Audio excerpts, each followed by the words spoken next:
চিন্তা এবং চেতনায় সুস্থ থাকা খুবই জরুরি। ঠিক যেমন জরুরি নিজেকে শারীরিকভাবে সুস্থ রাখা। নিজেকে সুস্থ রাখবার জন্য আমরা কত কিছুই না করছি। পরিমিত পরিমাণে খাদ্য গ্রহণ করছি, নির্দিষ্ট সময়ে নিদ্রায় যাচ্ছি, নিয়মিতভাবে ব্যায়াম করছি, ডক্টরের পরামর্শ নিচ্ছি।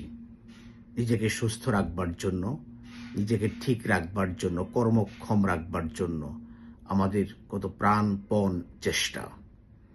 সুস্থতাই সকল সুখের মূল। যদি নিজে সুস্থ না থাকি তাহলে আমার শান্তি ভঙ্গের কারণ হবে। ঠিক তেমনি নিজেকে চিন্তা এবং চেতনায় সুস্থ রাখাও জরুরি। আমরা সামাজিকভাবে প্রতিনিয়ত খুব নোংরাভাবে একে অপরকে হেয় প্রতিপন্ন করছি, ছোট করছি।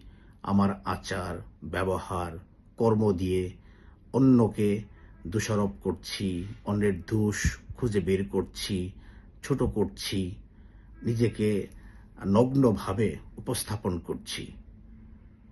কারণ হচ্ছে আমরা প্রত্যেকেই নিজের অহংকার, অহমিকা, দাম্ভিকতা প্রকাশ করবার চেষ্টা করছি।